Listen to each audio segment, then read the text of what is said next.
Hello and good evening. My name is John. We're playing One Small Fire at a Time. As part of my Steam cleaning series, I go through every game in my Steam library, eventually then arbitrarily rate and or review them until we would play time. Now, I'm willing to bet this is a visual novel based on the fact that there's a gallery in it, but other than that, yeah, I don't know. I pick these games out randomly, so let's hit new game and find out. New game.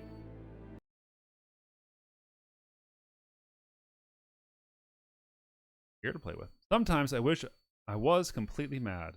Like screaming and raving at empty walls, crying and laughing at the same time. That would be liberating. The state that lies between sanity and sanity continues to torment. The feeling that's impossible to explain. The state of perpetual misery, but you can't figure out what's causing it. You know there's something wrong with you, but you can't quite figure out what it is.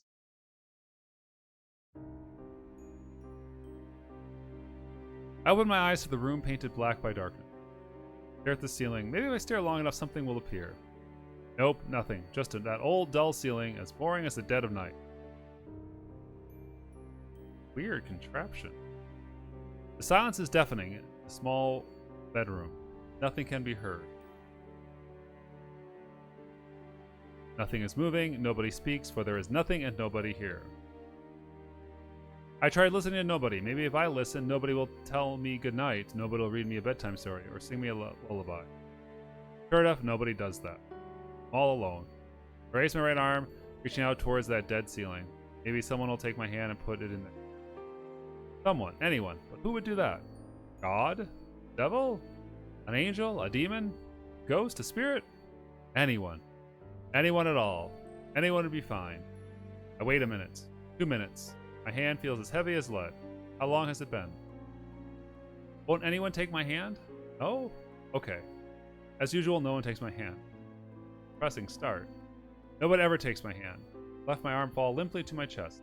Use that arm to hug myself. No one ever will. Nobody ever will. Ouch. Chapter 1. Madhouse.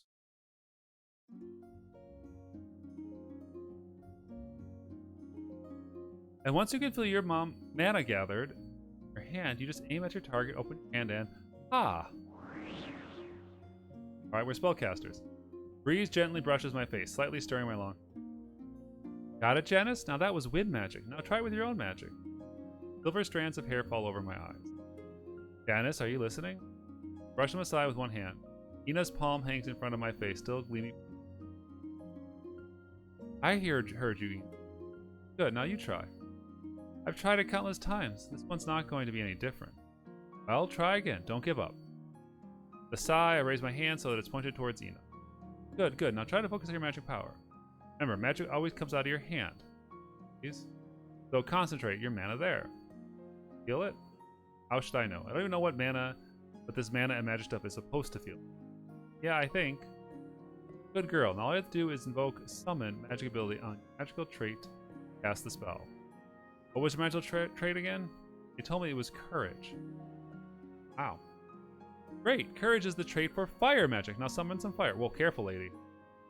Try shouting like this. Summon. Wait. And then gawks at the hand in front of her face. Hey, if it's fire magic, don't aim it at me. Summon. No! Ah! She turns her face away and tries to shield her hands. Ah! Oh. As she peeks through the gap between her fingers, she blinks. I've told you, I've tried this countless times, but nothing ever comes out of my hand. And now I lower her hands at the same time. Can't use magic, Ina. Oh, well. Why don't I show you again? There's no need. You've demonstrated dozens of times. Oh, I'm sorry. It's such a terrible teacher. To be honest, I have no idea how to cast magic spells either. I was just suddenly able to when I was a child. That's how it is for most people. But I'm not most people, which is why I'm here. Here, in this case, is the madhouse. I suffer what people call lunacy, madness, or insanity. It's a disease unlike any other. Normally, diseases can be cured with magic, but not lunacy. Lunacy isn't a disease of the body, but one of the mind.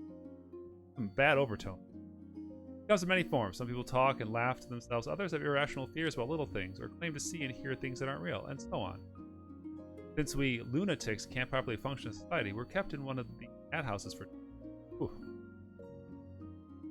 Unlike in hospitals where doctors would cast heal, cure, cura, or curaga, or squelch on patients, like madhouse have alias? Illness? Who diagnose and treat madness by regular talking to therapy sessions. Now that you call it inmates, it sounds much darker. I live in a madhouse called Eclipse, and I've been here for a long time. Let's try again, okay? I'll do my best to help you overcome your madness. Wow. But don't give up. Edna Polidori works as a nurse in Eclipse Children's Ward. She only started here last year. Everyone likes her because her main responsibility is to watch over and tend to our needs. She also volunteers to my therapy every day. I don't know why she's even bothering to try to teach an inmate who has what people consider to be the worst madness one could have. No, I'm tired. Let's stop. Huh? But we just started. Yeah, but I don't want to do this anymore. Oh, come on. Look at Cadella. She's been sitting in the corner since before we started, and she hasn't complained once.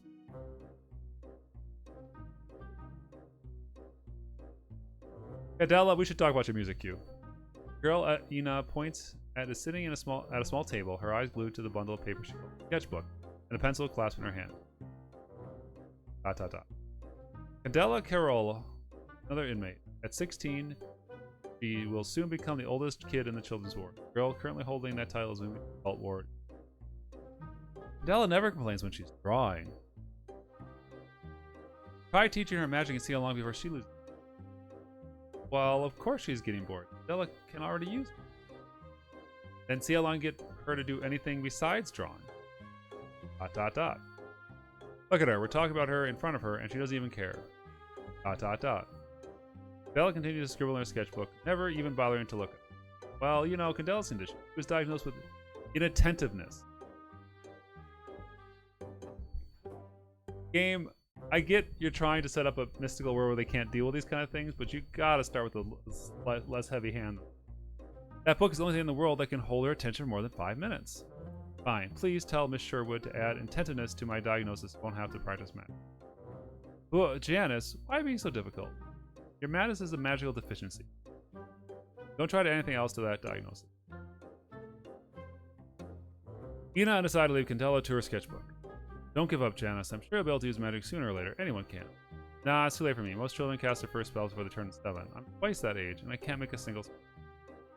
No, you're only 13. Wait, you're still a few days short of 13, aren't you? 13, 14? What difference does a year make? Makes a whole lot of difference. You have no idea. You see, last year I was 20, right? I don't know. And now I'm 21, right? I don't know. Last year, no one made fun of me for being single. Sure, my friends told me I should hurry up and find myself a suitor. Now that I'm 21, they're all like, goodness, Ina, you're already an old woman. Where is your fiancé? Does no man want you? Wow, this world's rough. Darn it, 20, 21, what difference does a year make anyway? Ha, Janice, why haven't I found a suitor? I know. Besides, weren't you the one trying to cheer me up? Why are you the one crying to me? Wire? I don't understand that contraction. Janice, promise me you won't get married before I do. What are you saying? That's the least of my concerns right now. I'm only 13. I know. Once you reach marrying age, we'll elope together. Ina, what the hell are you talking about up there? Janice, Ina. We're interrupted by the mellifluous voice of a girl. She moves next to us, her sketchbook held close to her chest. Yes, Cadella? Cadella? Yeah? You need something? What? You called out to me and Janice, did you? Huh? Cadella returns to her corner. She sits down, opens her sketchbook, stares at the open page, and closes her sketchbook again. Janice, Ina. She gets up once again and makes her way towards it, this time with purpose. Once she arrives, she opens her sketchbook and shows us a page. Look what I drew. Okay. On the page is a pencil sketch of me and Ina. Oh wow, Janice, look, Cadella drew us. Hee hee hee. We're so beautiful in this drawing, aren't we? Yeah, very beautiful. I bet Ina in this picture would have no trouble getting us. Janice, why being so mean? Janice, don't be mean to Ina. A child who was an inmate at a madhouse was just told not to be mean. You heard Cadella, don't be mean to me. The nurse is happy that she's being protected by another inmate. How sad, Ina. Look, I look at Cadella's sketch again, and Ina said it's indeed a beautiful drawing, but something is glaringly wrong. What's with the cat ears entailed? I point a finger at the pair of oversized triangle ears peeking out of my hair on the sketch. What? As usual, Cadella isn't paying attention. What's wrong with the cat ears? I like them. Oh, those. I thought you two would look cute with them. Still as weird as always. At least you didn't draw Ina with a horn on her forehead. You mean with what? Della returns to the corner with her sketchbook and once again picks up her pencil. Apparently she has lost interest. And Della, why don't you help me teach Janice magic? It'll serve as a great reminder for you too. Della puts her pencil back down. I can't. Oh, why? I'm out of mana. Oh, why don't you tell me? Okay, let's get you a mana potion. Come with me. Okay. Ina turns to me before leaving with Candela. Wait here. It won't take long. A lot of wind up to something. Hopefully. The two girls disappear into a room, but before the door closes, Ina peeks her head out of the... Don't go anywhere, okay? We'll be two more session after this.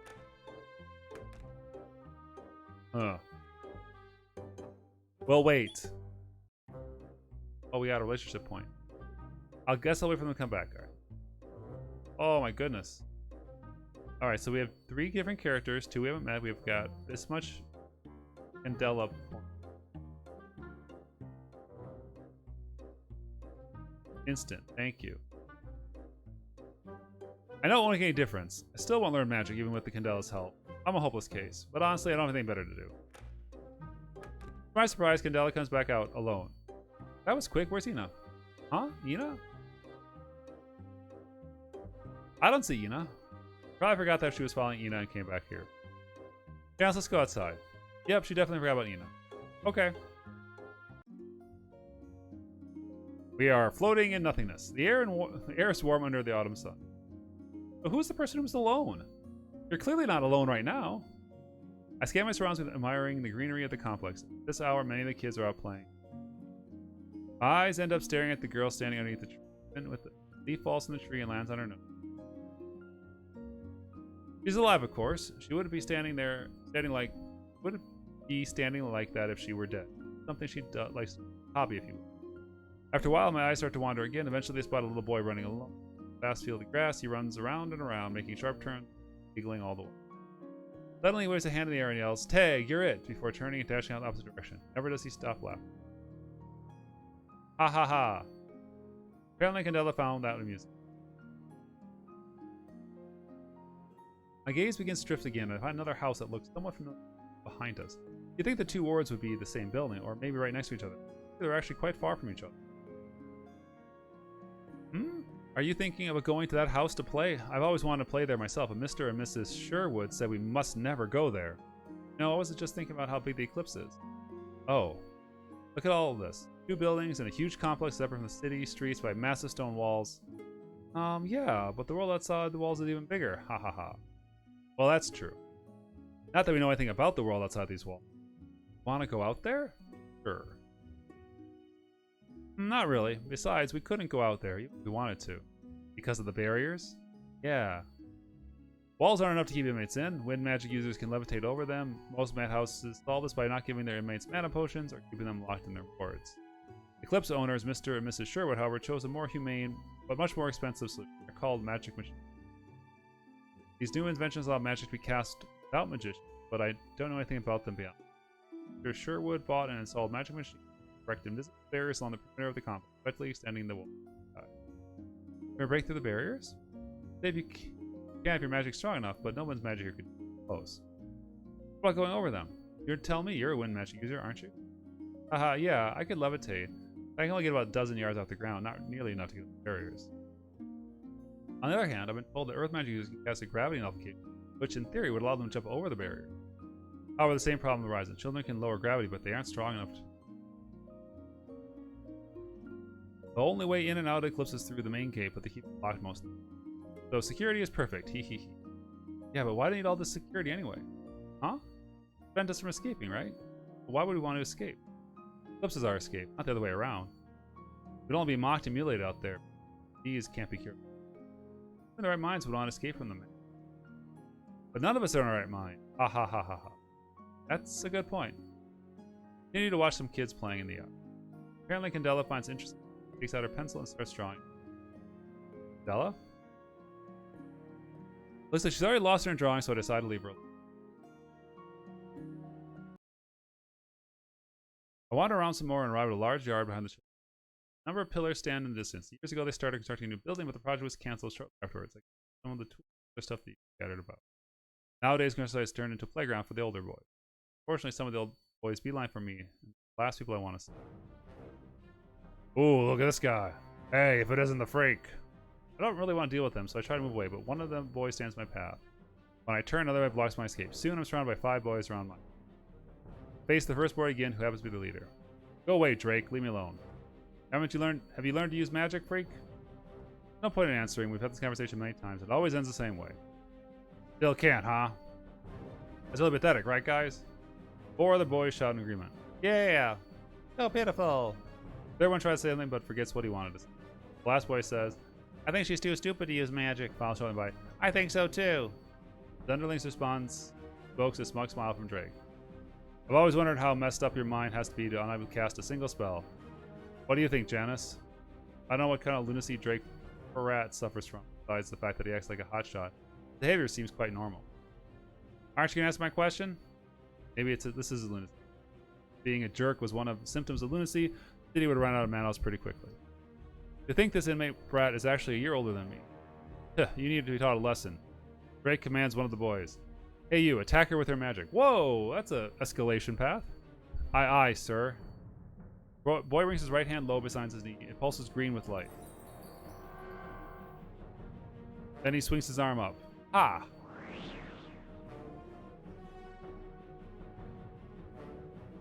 As a gust of wind bursts from the ground, my hands lurched down to hold my skirt. Reached down to hold my skirt down. Darn, just a little more, we would have seen her panting. Oh. Ha ha ha ha. The other boys laugh with their leader. Just standing here makes me so sick to my stomach, and their laughter only makes it worse. I feel like shutting my eyes and covering my ears until it all goes away, but I don't. That's what they want to see, and I'm not going to give them what they want. Now it's my turn. Real twinkly magic sound. Drake aims his hand at the ground and casts a spell. The ground suddenly jerks my feet and I stumble. I fall into one knee. Ha ha ha ha. Even after the earthquake stops, I can still feel the aftershocks that was Drake's laughter. I don't like it at all, so I force myself to stand. Drake points to another boy. Your turn. The boy brings his hand in front of him and begins violently to shake. He then pulls his arm back as far back as he can. And then suddenly, he flings his arm forward, aiming his hand at me. Summon! I glance up to watch a small dust storm swirling fast around its center. Forming a rock the size of his fist, the rock shoots out at me. Oof. Ah! I'm not quick enough. The small rock hits me below my collarbone and sends me tumbling backwards. My shoulder takes the brunt of the landing. Aside from the sting of that and where the rock hit me, I'm not injured. Ha ha ha ha, beautiful. Boys cackle with laughter again. I've done it. I feel my body shaking. I want to leave. I don't. Funny how I was so eager to get out of the house, but now all I can about is running back inside. No matter where I go, I'll never be able to find it. But I won't run away. Never. I'll never give these bastards that satisfaction. You son of a witch. Huh? Did you say something?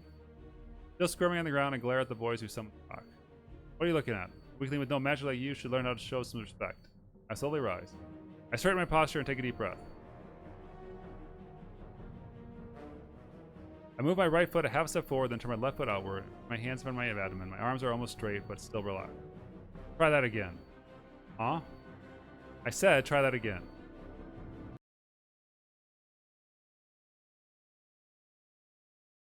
Chapter 2, Dragoon.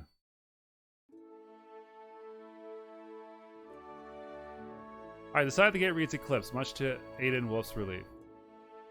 He expected a gloomy rundown building in the middle of nowhere, but what was supposedly a dwelling for social outcasts turned to be a rather nice-looking establishment in part of Overture, much greener than most places. A little far from business district. In fact, Aiden guessed it was closer to the outskirts of the city where the factories have been cropping up lately. Cropping up? Yes, that's right. But he thought it wouldn't be too bad considering the area when he retired in 20 years or so. Hopefully. Oh my gosh, it's Captain Broadshoulders. He gazed at the air above the gates, sense of fate, natural energy. Incredibly weak, but much weaker than the aura of an element. Sometimes he hated how overly sensitive he become to these things, but that's what years and years of magical combat had done to him. Without them, he wouldn't have survived those battles he even part. What's wrong, Commander? Item. Professor Poe. Okay. This has been one small fire at a time. It's interesting. I don't know if I want to play any more of it. The characters didn't really grip me, or the setting. I'm not a big fan of some of the Madhouse Madhouse theming and style and all that. Maybe there's more to it. Maybe there's death, but it doesn't leave a great impression. It's one small fire at a time. Cheers.